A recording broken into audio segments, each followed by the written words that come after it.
Hey everyone, welcome back to the Law of Attraction Tribe podcast. I'm your host, Stephanie Keith. And you guys know I have gotten very into the whole mind body connection, but specifically our nervous system and how that can impact manifestation. And so I have a guest on today who really dives into the trauma that we can store in our body and how that can affect manifestation. So this is going to be a great conversation. Emma Walsh is a burnout and aligned business coach and mentor, utilizing her trauma-informed perspective to support female entrepreneurs to heal burnout for good, stop stressing about money, which we all need to do, and quit their 9 to 5 with confidence. Emma has an extensive background in trauma healing practices, money mindset, and somatic healing. And she comes from a background of agriculture, pivoting her career into a toxic relationship expert, where she built a business that left her burnt out and worried about money. After her final burnout left her in bed recovering for several months, she knew she needed something to change. So she went on her own somatic healing journey, invested into a 12-month business mentorship, and rebranded not only her business, but also herself as CEO. Since her big shift, she's fallen in love with life, money, and business as she sees not only her bank account grow, but her success in the online space. Emma, welcome to the podcast. Amazing. Thank you so much for having me. I'm so excited to be here. It really is an honor. Like I said before, I've been following your content and I was like, these ladies need some of this in here. So I'm glad that you're definitely getting more into it because I think it's such a valuable conversation that not many people know or have even had, especially in the online space today.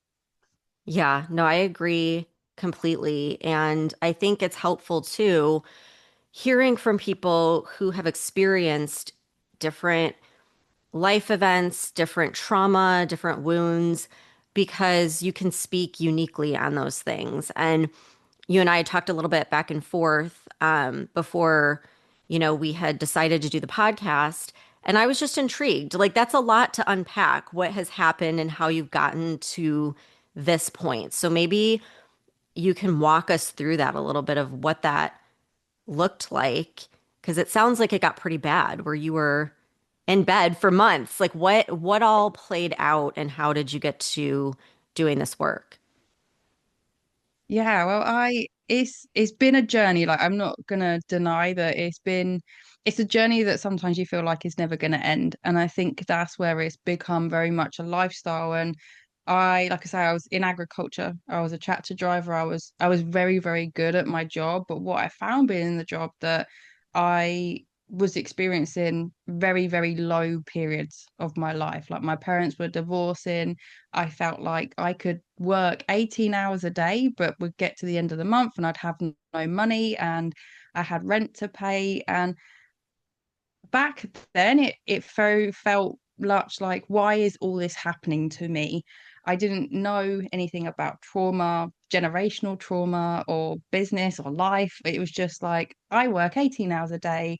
That's something to be really proud of. And I still have no money at the end of the month. So, I, in that time frame of my life, I'd spent so long in toxic relationships, and my last relationship was with a narcissist, and that's when I decided to go on a healing journey because I was very much like I can't keep living like this. But I didn't know what healing was, didn't even know what self-development was. I thought we get out of school, we go to work, we go home, we get married, we have children. It was very much like I was in that tunnel vision of what society painted when you haven't stepped out of that world.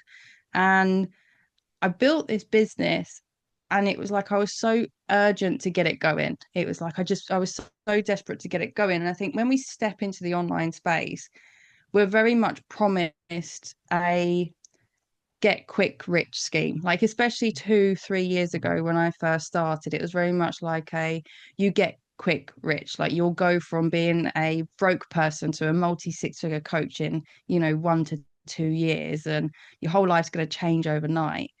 And I signed up with a coach, and it was like I did everything she advised, and I was exhausted. I was still working a 9 to 5, and I launched a group program, but ultimately I crashed. That's when I had my first burnout. I was sitting at my desk in tears, and I'm thinking, why am I not good enough? What have I done wrong? And at this time, I had an understanding of trauma, but I didn't, and I was once again stuck in a bit of a tunnel vision that trauma only comes in the terms of a relationship by this point, and generational trauma and attachment theory. And so I'm in that kind of almost, I want to say, like rightly, wrongly, naive space. I hadn't even stepped into the world of manifestation by this point. So we're in a very quiet ground. And I was in this space and I launched this group program, and I'm thinking, right, this is it. I left my job. I I then left before the launch had finished, and then the launch totally flopped. Mm. And I'm sitting there at home thinking, what am I going to do? I've got no financial backup. I've got next to no money coming in. And I'm crying at my desk. I'm having these panic attacks. And I think then the universe was like, you need to grow now. Like, this is your time to grow. And I think I ignored it because I didn't understand that somatic experience in that. And I then relaunched the program a few months later, but by this point I'd built so much resentment because of the previous launch that I think I'd almost hated it. And I then hit burnout again.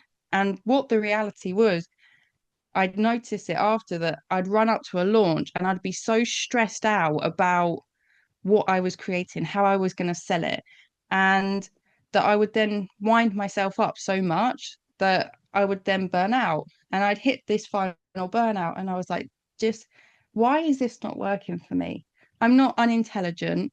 I'm not unworthy because I've healed that part of me that thought that she wasn't good enough, that she wasn't worthy. And I know that that's not the case. So why is it I'm following all of these strategies, but yet here I am completely burnt out with nothing to show for what I've just done. I've invested the money into the coaches, and why is nothing working? And it was then that my partner and I, being in a safe relationship, that actually a sexual part of me had started to struggle. I found that when we would come into contact, my whole body would twist up and go tight. Like it was like someone had got hold of my back and was squeezing all of my back muscles. And it was suddenly like a big clink of things that started to slot into place, like this fear around money, of never ever having enough money. And it's funny, I found a journal input that I put into my diary last year that said, I always fear that I'm never going to have enough money, that I'm always going to be in this debt, and that people are going to come after me because I never have enough. And at the time, I just thought that was a lived experience, and it was. And as I started to look into my sexual side, I started to go into some healing around that and started to understand somatic healing, where actually we can have a thought process, but it's the experience that we live inside our bodies that are going to drive that process. Because if we don't feel safe within ourselves, we're not going to feel safe to take action, to follow through. And this was like mind blowing to me to suddenly realize that actually it doesn't just live in our heads. Our trauma literally lives within our body. Because in my mind, I had this in my mind, I was like, yeah, the launch is going to go amazing. I'm going to make, good numbers out of this. I'm going to make a 30K launch. I'm going to do fantastic things. But because my body was in such a high state of panic, because I'd grown up in a family that never had enough money. So we always lived off anxiety and worry as a family, and making sure all the lights were turned off. And, and then obviously I grew up living on myself without having any money. So I had this panic around never having enough, which was then driving the force of actually getting into a launch, being so stressed out about not actually making money, that when it came to showing up in an energetic form, I wasn't able to do it. Like I was putting on a show rather than actually physically being there. And I think people can see that very easily. Like if you're showing off rather than actually being, like people can pick up on that. And it was in this time of doing this somatic healing that I stepped into Catherine Zinkina's Manifestation Babe Academy. And I I learned about that if you are essentially, you can ask the universe over and over again, but actually, if you energetically are not in alignment with that and it's not a clear, safe pathway to receive, you'll just push it away. And it was like, oh wow, it's like I've been opened up this whole new can of worms. But I fell in love with this healing side and the way that it actually helped me feel more than anything. Like that it wasn't just a, oh my God, I've now suddenly changed a belief really quickly. Because the one thing I found is when we heal an inner trauma, instead of just reframing the belief, like you can change it so quickly in like a matter of hours. Mhm. And it takes, because you haven't got that stress and that panic fighting you all the way, you've just got a sense of safety. And when we have that sense of calmness and safety, we can say, yeah, I do actually believe in myself. And because there's no emotional reaction, it feels very neutral. And that's when we go, yeah, that's actually really true. And we act on that because we haven't got panic telling us we can't do it. Mhm. And this was game changing for me. Like I would have never sat on this podcast this time last year and been like, oh, this is lovely. I would have been like, oh, I'm freaking out right now. And it's been huge. It has been huge for me to be able to sit and change that and how I do business and following something in alignment rather than, because that was another thing, people pleasing tendencies, to realize that actually that carries over into business and that comes into our trauma as well. It's been, like I say, it's been a very big journey and there's so many different caveats and lines you could go down. So I feel like I could talk forever on it.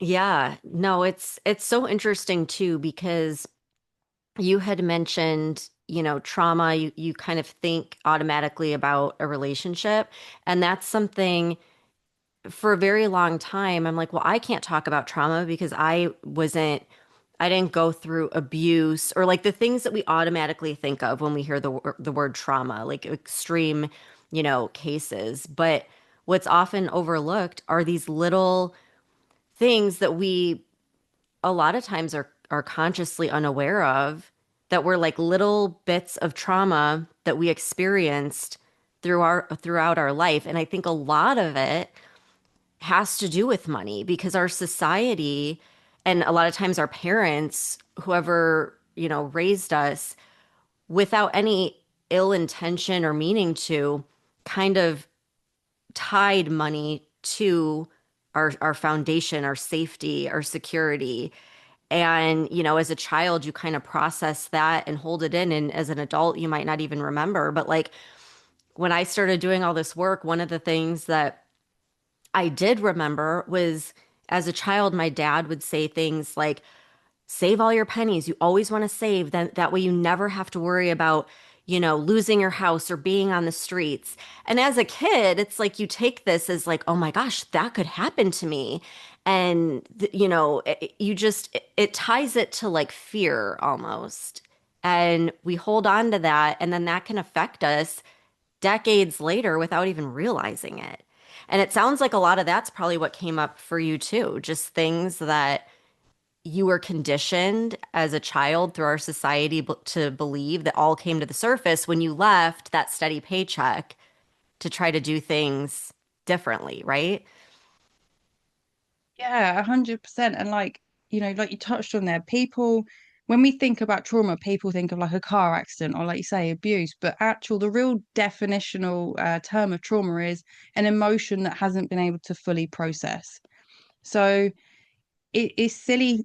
I say silly things. It's not silly things at all, but things that can seem so minor. So, as an example, like for me, my dad had his own business, but because of the financial worry that came with that business, he ended up closing it down to go back into full-time work to find security. But when we're children, because a lot of these, especially like money beliefs, what we see growing up is what we outlive as parents. We see the world as a child as things are happening to us because we can't cognitively change that. And when like, so for me, I grew up in a family, like I say, where you're told you can't afford it. Now, when you go to a shop as a child and your parents go, no, you can't have that, we can't afford it. Of course, as a child, you think you have a bit of a tantrum naturally, and you have this meltdown, and depending on the parent, not every parent is going to be able to calm you down and say, listen, like, this is why we can't afford it right now. It's not personal. Like, no one taught our parents how to do that back Right. then, you know. Um, Whereas, at that time as a child, if someone turned around and said to me as a child, I mean, I remember it, my mum told me I couldn't have a packet of sweets at the supermarket. So I threw a tantrum in the middle of the supermarket, to which she then walked off and left me. Now, as a child, that then created a serious amount of panic inside of me. So now when I said that I can't afford it, I felt panic in my chest. And it wasn't about changing that belief to say, oh, you know what, it's just not in alignment with me right now, because the panic wouldn't go away. The panic was still there. And it wasn't the panic that we can't afford it, it's the panic, oh, I'm going to get left if I can't afford this.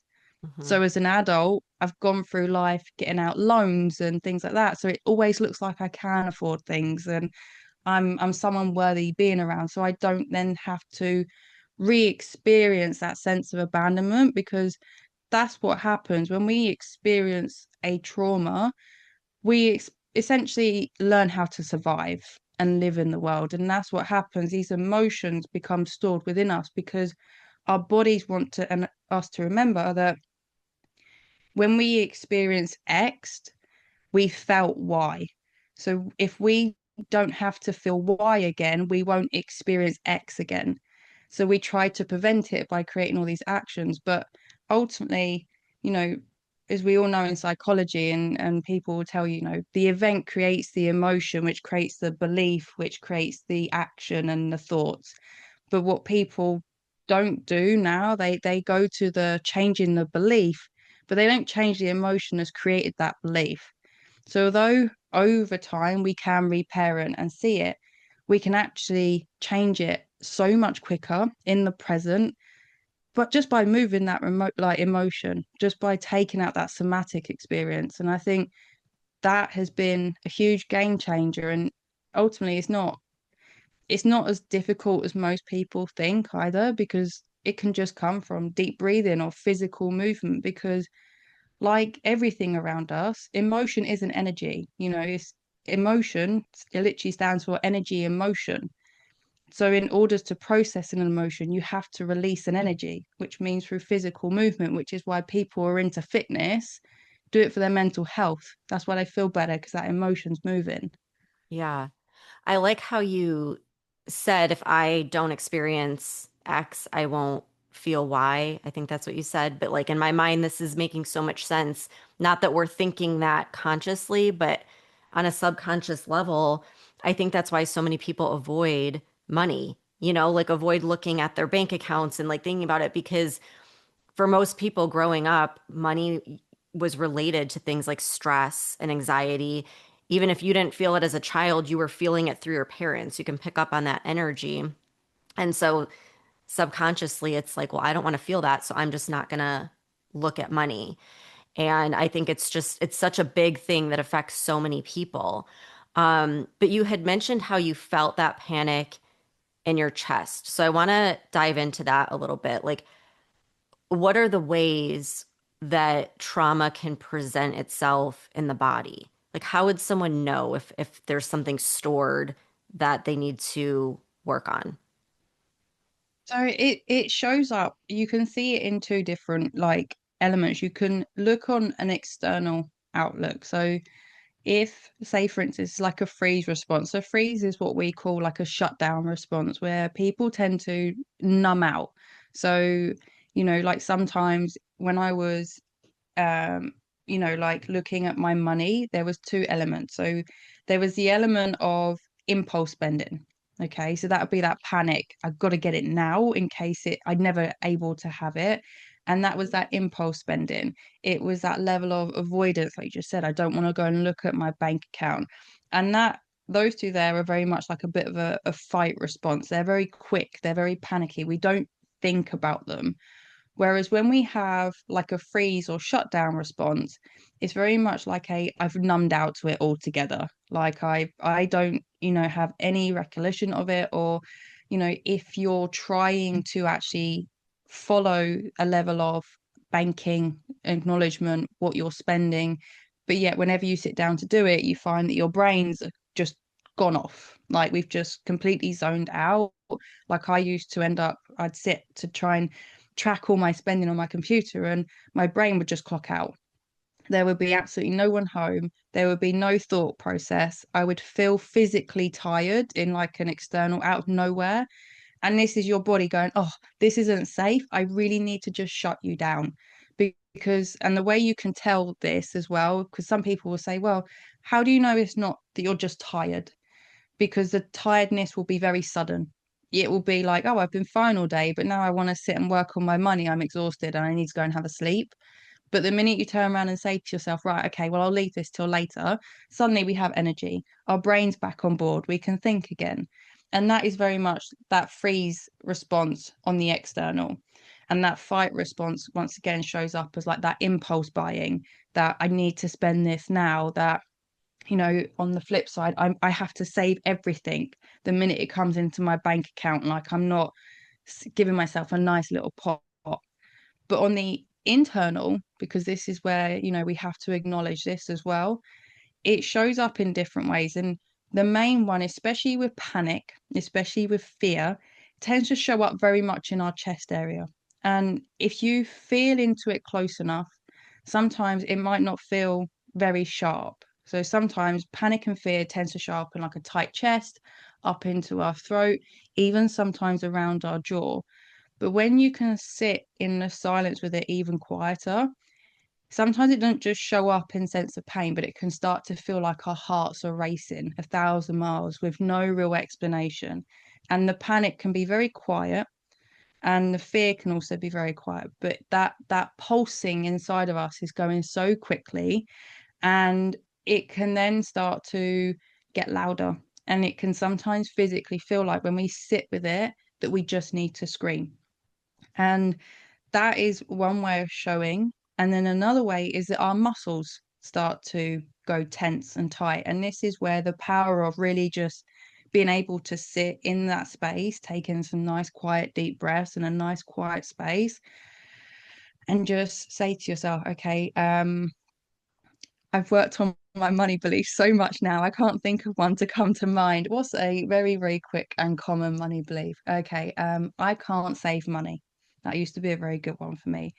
And I would sit, I would take in some deep breaths, and I would say to myself, I can't save money.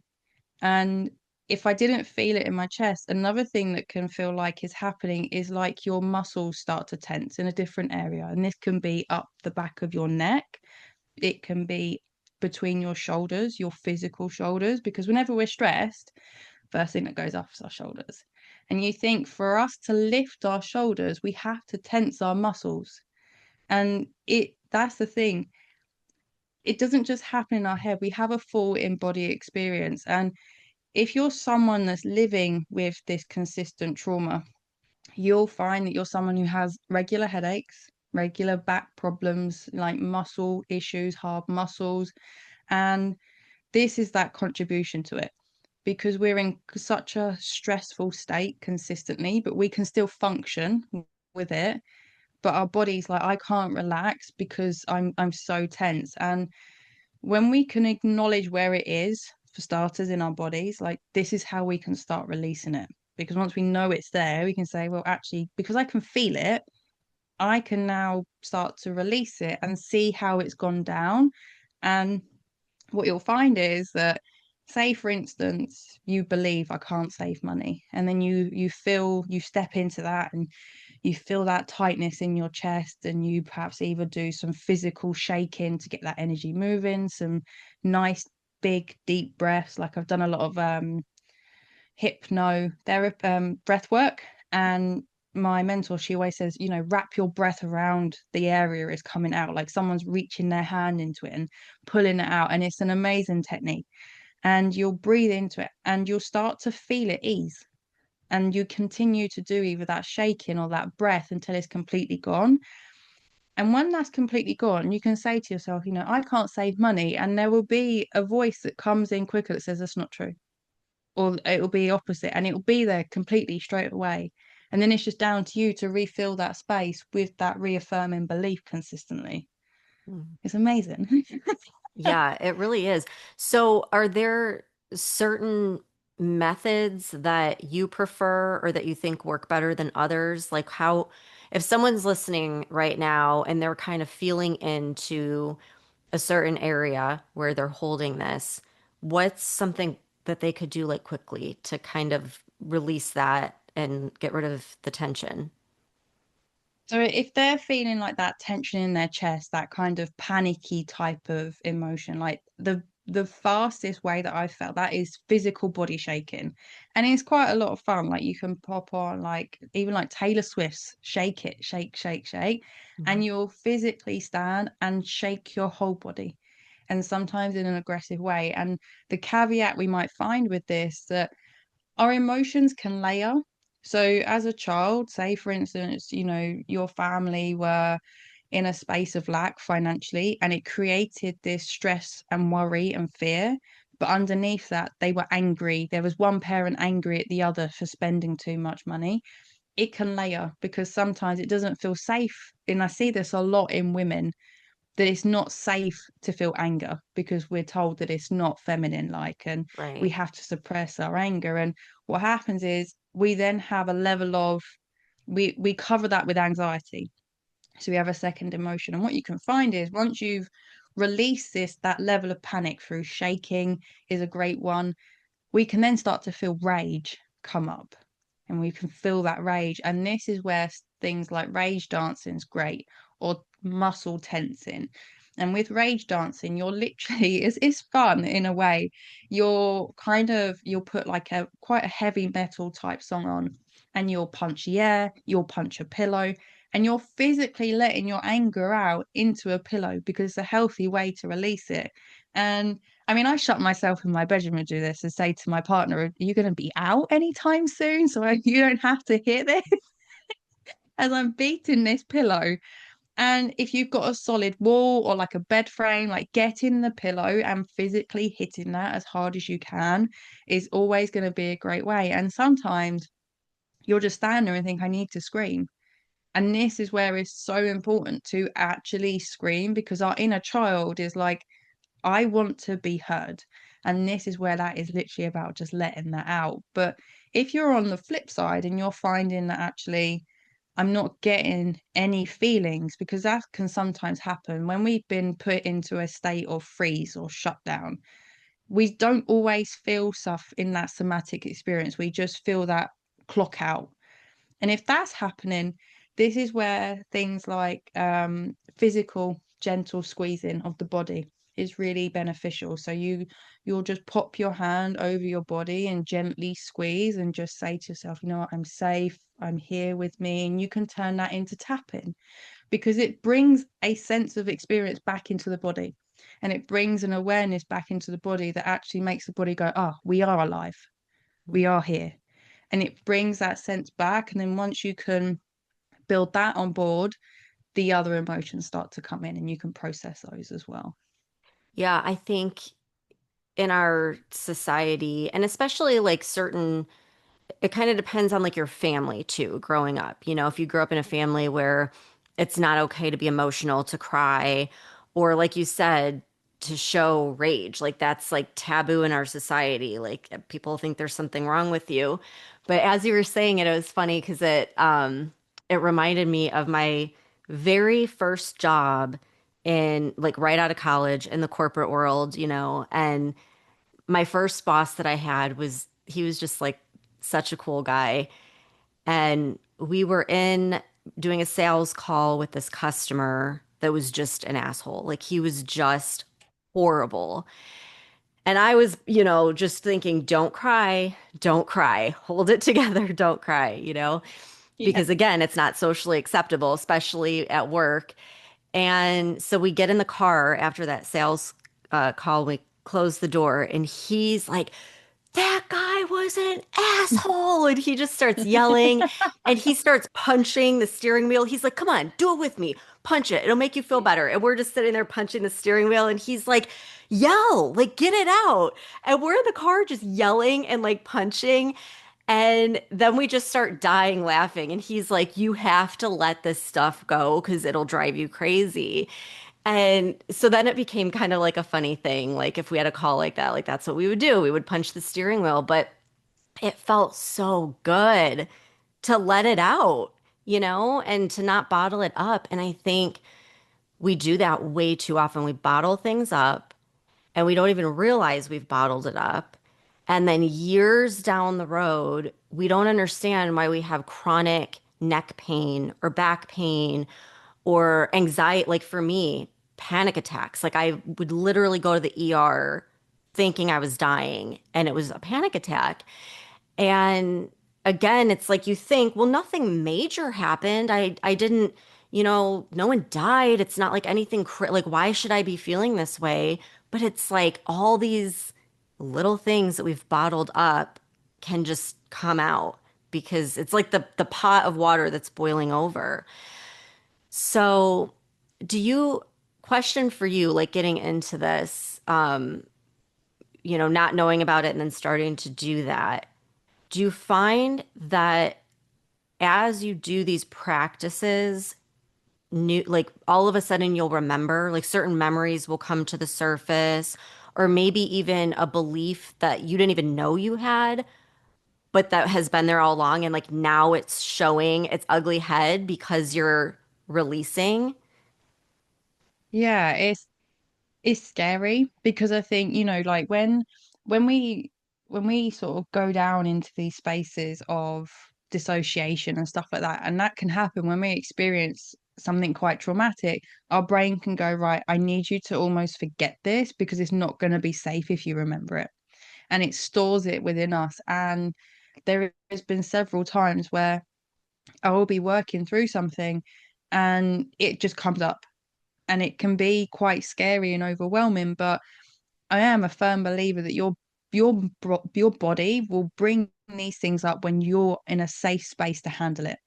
And the safer you feel within yourself, the more your body will bring forward for you to release. And there has been, events from childhood that when they came forward, explained a whole lifeline of events that was like, oh wow, okay, now that makes so much sense. And actually, some of the most weirdest ones were things like it's not safe to have success. And and this came forward, and this is, I think, a really great example of that trauma hasn't got to be big events that happen, because when I was at school, in the UK, we did GCSEs. I don't know, it's different everywhere in the world, and we did GCSEs, and we got graded by A stars, B stars, C's, and my parents said to me, if you get for every A star you get, you'll have £25. Every, B you get, it'd be £20, and down it would go. So I worked so hard at school to get my grades, and I sat for every class, I did every homework, and I did my best. And I have an older brother, and he's 3 years older than me.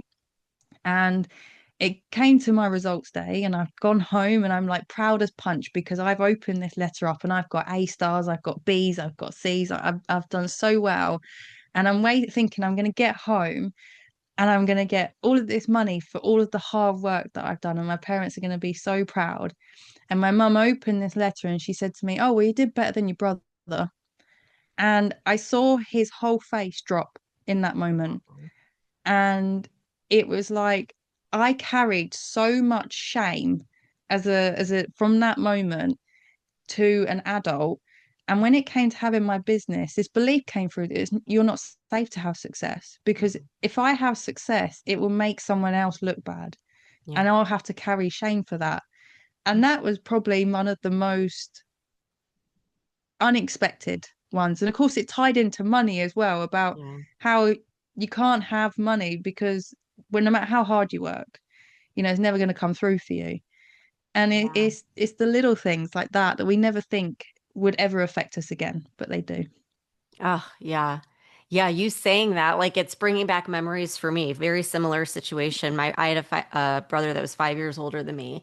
Did not do good in school, but I did great in school. And I remember making the honor roll and hiding it. Like I hid it and my mom found it in my folder and was like, "Oh, congratulations." I was like, "Oh, it's stupid." And he looked at me and he was like, You should be proud of that. Like, don't downplay it. But I was downplaying it because I didn't want, I knew he didn't make it. And gosh, it's like it makes me emotional thinking about it, but it's just like these little things that you don't even at the time, it's like, oh, that's such a small thing. It's not a big deal, but it really is. And not to make the whole thing about money, but I think there's so many mind games that are played in our society, like conditioning around money, that you had mentioned safety. And the way our society operates, and especially like our school system and like the 9 to 5 culture, we are so conditioned from a very small age to think of money as safety. And if you don't have it, you're not safe. And I don't know if this is true overseas, but like here in the US, it's like what's very conditioned is if you don't have a 9 to 5 job with like a big corporation with benefits, you're not safe. That there's no, like they always say job security. And so growing up, that was a big thing for me. Like you have to, in order to be secure, you have to have a job that's a big corporate job, 9 to 5 with benefits. And so for me, like very similar to your situation, leaving that corporate job to go out on my own, oh my God, like talk about all those fears coming to the surface because it's like I've just gotten rid of my safety net, my security, my safety. But then it dawned on me that like I never was safe. Like there were layoffs all the time. I had dodged like 5 layoffs and the job before I left. And so it's this false sense of safety and security that we're conditioned with. But if you don't feel safe holding it, you will resist it, right? Like that's the whole thing. It's like you have to feel safe in your body or else it's not going to manifest. Is that kind of how you see the connection between this type of work and manifestation? Like it's kind of like the safety that will block you from manifesting or help you with manifesting? Yeah, so much in so many ways because, you know, manifesting, a lot of manifesting, as you know, is very much about that not begging for it and not desire, not begging for it, not, repeating it over and over again. That manifesting isn't waking up every morning going, I desire to be financially free. I desire, because Mhm. it brings that begging energy, doesn't it? And that when you almost don't want it, the manifestation happens. Like they say, when you don't look for Yes. love, the love of your life comes along. Hmm. So safety ultimately is really about what comes from within us. If we feel safe in any given moment, we never need to have that thing on a somatic level. So we're never putting out that level of desperation. We're never putting out that level of fear because we go, you know what, like yeah, if I don't earn XYZ this month, that's fine because I will be safe because it's always worked out. I've always had me to carry me, and we're not going, oh my God, what am I going to do? I need to get that money because otherwise it's not going to happen. And it's also on the flip side, like once again, we're not making it all about money, but if we don't feel safe to hold large sums of money, we might manifest to make £10,000 and that £10,000 comes in, but yet we'll spend it all because we don't feel safe having it. Hmm. Like, and that was a prime example. I used to make very good money, but because I didn't feel safe having that money, I never had any savings because it never felt safe to have it there because I'd grown up in a space of lack where Yeah. that was normal. And that's where it really comes into play of like, it doesn't just come in of feeling safe to hold it. One is also feeling safe to receive it. Because if we don't feel safe to say, yeah, you can come to me, it's going to go, well, I'm not going to come to you. Like, it's like having a dog, isn't it? If the dog doesn't feel safe to come near you because you're angry and aggressive all the time, the Hmm. dog's going to be like, I'm definitely not taking a treat off of you. Right. Like, let alone, oh, yeah, I'm going to come into your house and stay with you. But when we create this foundation of safety within ourselves, not only are we always putting out into the universe, yeah, you know what, like, I love you, I want you, but I don't need you. We are coming back to that level of I have me, and we have a level of self-trust. And I think that's what going into having those 9 to 5s, we don't have to trust ourselves to think or to be on the edge of uncomfortable. We don't have to trust that because we're safe in that bubble. Whereas when we have a sense of safety in ourselves, we can be the most uncomfortable person, but we always know we're going to figure it out. And Yeah. that's what the foundation comes into. Oh, yeah. I I feel like you're like bringing me back into my childhood. I swear. It's like all these things come to the surface. But I was just thinking like when I was a kid, I've had anxiety my whole life, but like even as a kid. And I would get so anxious if there was a big project or something because I had to get the gold star. I was like one of those people pleasing, right?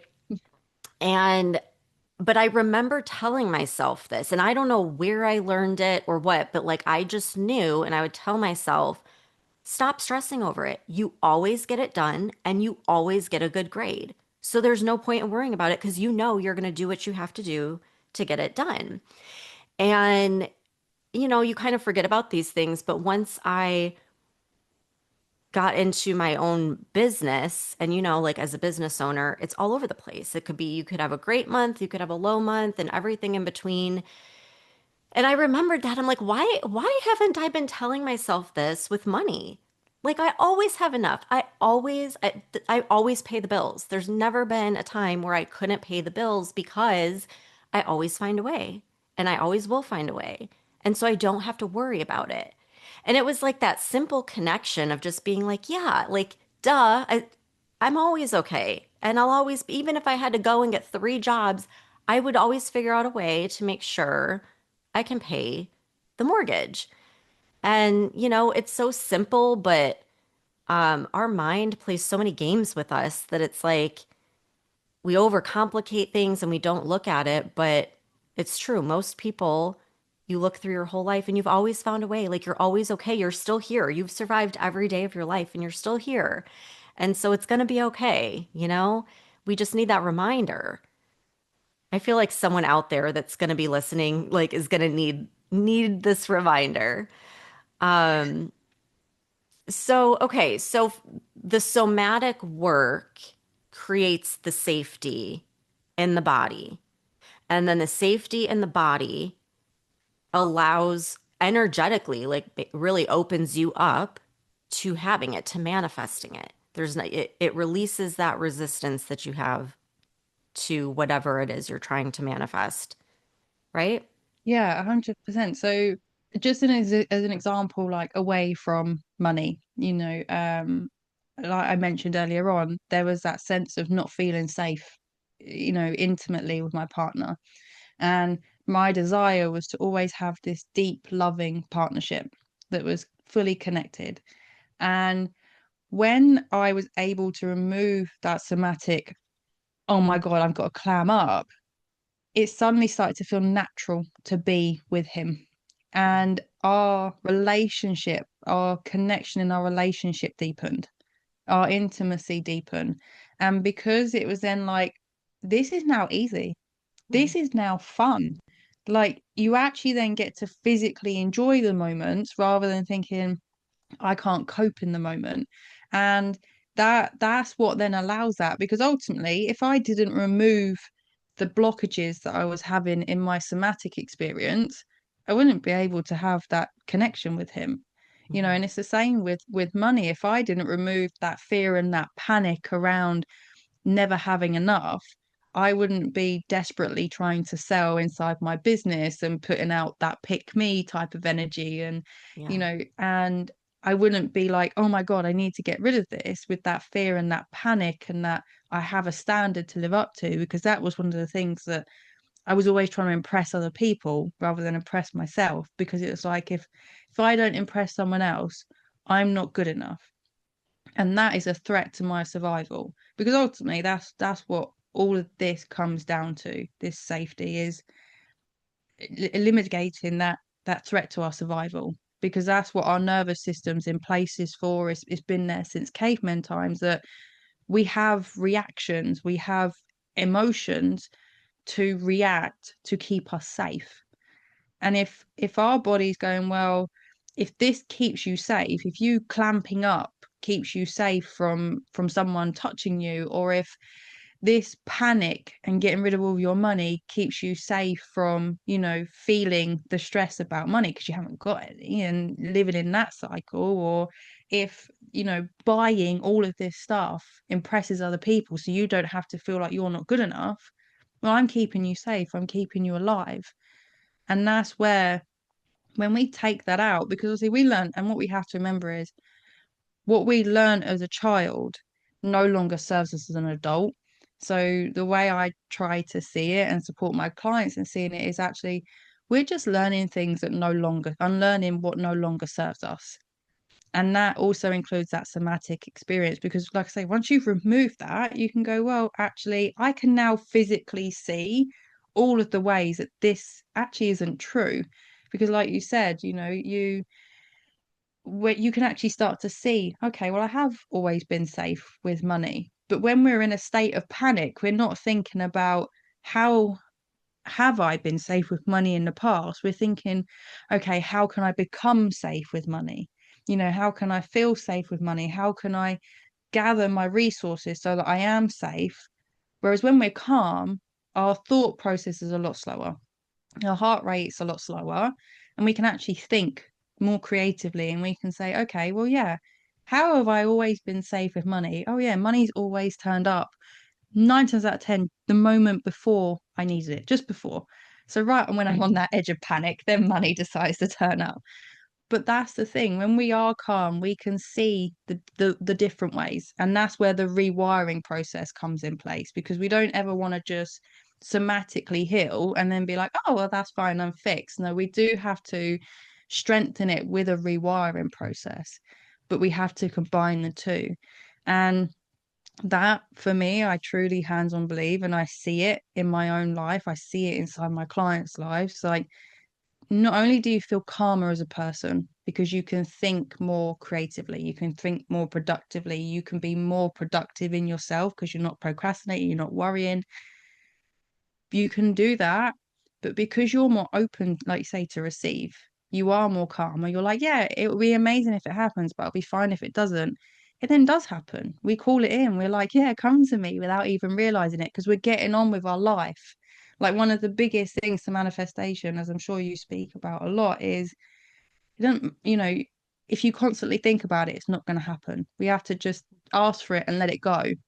And that's the thing. When we're panicking about it, when we're fearing it, it's the thing that's on our mind consistently. When we're like, yeah, I really want this, but I'm going to go now get on with this. We've asked for it. It's done. Our Amazon order's in. We're just waiting for the delivery. Yeah. And then we can just go on about our day. But because we can go on about our day, we're actually taking the steps to make it happen. Whereas when we're fearing it, we're thinking about it so much, we're not actually doing. And that's that somatic difference. That's why it happens when we are calmer, when we are more relaxed.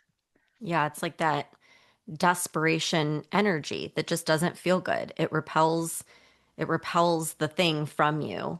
Um, and our natural state is supposed to be calm. Like our nervous system was not designed for this hectic life, fast-paced life of like modern society. But that doesn't mean we can't calm ourselves down. And I think that's key. It's like this doesn't have to be a big, huge, time-consuming thing. Like there's lots of different ways. And I think with the somatic work to really calm down your nervous system and know that you can give yourself that safety. You don't have to look outside of yourself for that. You don't have to depend on anyone else for that. Like you can create that within yourself. So, where can everyone find you if they want to work with you, if they want to understand more about your techniques? Where can they find you? So I am on Instagram, Emma_J_Walsh. You can find me on there. I'll send that over to you. I have got a website, and that is thenewwomanera.com. And I have also got a podcast called Healing is the Strategy. So you can find me on any one of those. And like I say, on the podcast, we talk everything about business, manifestation, somatic, trauma, money. So if that's your vibe, that's definitely going to be the best place to be. Amazing. Well, I feel like we could talk all day, and I feel like we did cover a lot. So if there was just one key takeaway that you would want the audience to remember, or one action that they could take today, what would it be? When you feel the panic rise, just take in some deep breaths. It seems really simple, but when you feel the panic coming in and broaden your self-awareness, like if you do anything from this, expand your self-awareness because when you are aware, you can shift, you can heal, you can move. And just really inviting you to place your hand on your chest, breathe in for 6 seconds, and just hold at the top for 4 seconds, and just release for 8 seconds, and just give yourself a minute. 1 minute is all it takes to just do this. And you'll notice like how much quicker you calm down and just give yourself a chance to just breathe and then take action. And that would Oh, be the biggest thing. incredible. Well, thank you so much for coming on and everything that you shared. I'll link everything in the show notes so people can easily find you and connect with you. And yeah, thank you for being my guest today. I appreciate it. No, thank you so much for having me. Thank you, everyone, for tuning in, and I'll see you back here next time.